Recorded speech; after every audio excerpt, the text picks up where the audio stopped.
بسم اللہ الرحمن الرحیم۔ السلام علیکم ورحمۃ اللہ وبرکاتہ۔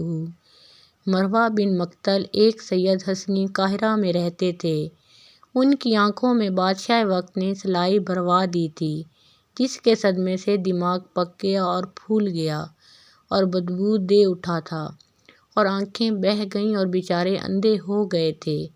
ایک عرصے کے بعد آپ کا جانا مدینہ منورہ ہوا اور روضہ اطہر کے قریب کھڑے ہو کر اپنا حال زار بیان کیا، اور جب وہ سوئے تو خواب میں حضور پاک صلی اللہ علیہ وآلہ وسلم آئے اور اپنا دست مبارک ان کی آنکھوں پر پھیرا، اور جب وہ بیدار ہوئے تو آنکھیں بالکل درست تھیں۔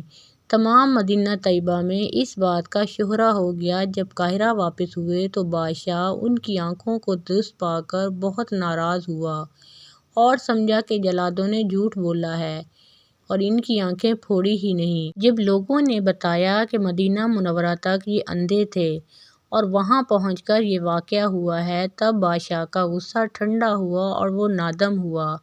حضرت ابو امامہ رضی اللہ تعالیٰ عنہ فرماتے ہیں کہ ایک عورت مردوں سے بے حیائی کی باتیں کیا کرتی تھی اور بہت بے باک اور بد کلام تھی۔ ایک مرتبہ وہ حضور پاک صلی اللہ علیہ وآلہ وسلم کے پاس سے گزری تو حضور پاک صلی اللہ علیہ وآلہ وسلم ایک اونچی جگہ پر بیٹھے ثرید کھا رہے تھے۔ اس پر اس عورت نے کہا کہ انہیں دیکھو، ایسے بیٹھے ہیں جیسے غلام بیٹھتا ہے اور ایسے کھا رہے ہیں جیسے غلام کھاتا ہے۔ یہ سن کر حضور پاک صلی اللہ علیہ وآلہ وسلم نے فرمایا کہ کون سا بندہ ہے جو مجھ سے زیادہ بندگی اختیار کرنے والا ہوگا؟ پھر اس عورت نے کہا کہ یہ خود کھا رہے ہیں، مجھے نہیں کھلا رہے۔ حضور پاک صلی اللہ علیہ وآلہ وسلم نے فرمایا کہ تو بھی کھا لے۔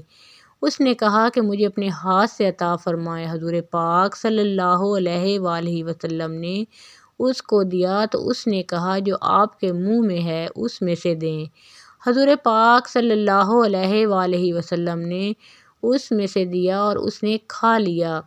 اس کھانے کی برکت سے اس پر شرم و حیا غالب آ گئی اور اس کے بعد اپنے انتقال تک اس نے کسی سے بے حیائی کی کوئی بات نہ کی۔ عجم کے ایک بادشاہ نے ایک تجربہ کار طبیب کو حضور پاک صلی اللہ علیہ وآلہ وسلم کی خدمت میں روانہ کیا۔ کئی سال تک وہ عرب میں رہا، کوئی شخص اس کے پاس علاج کے لیے نہیں آیا اور نہ ہی اس سے علاج کروایا۔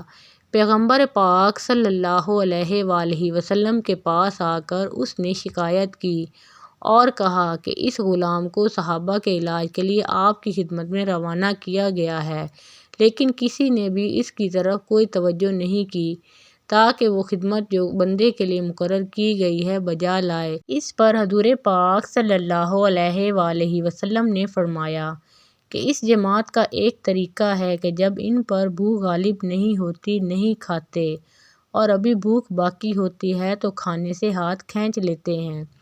اس پر حکیم نے کہا کہ تندرستی کا سبب یہی ہے۔ پھر اس نے سلام کیا اور چلا گیا۔ مزید اسلامی واقعات اور سبق آموز کہانیوں کے لیے اس چینل کو سبسکرائب کریں۔ اللہ ہم سب کا حامی و ناصر ہو۔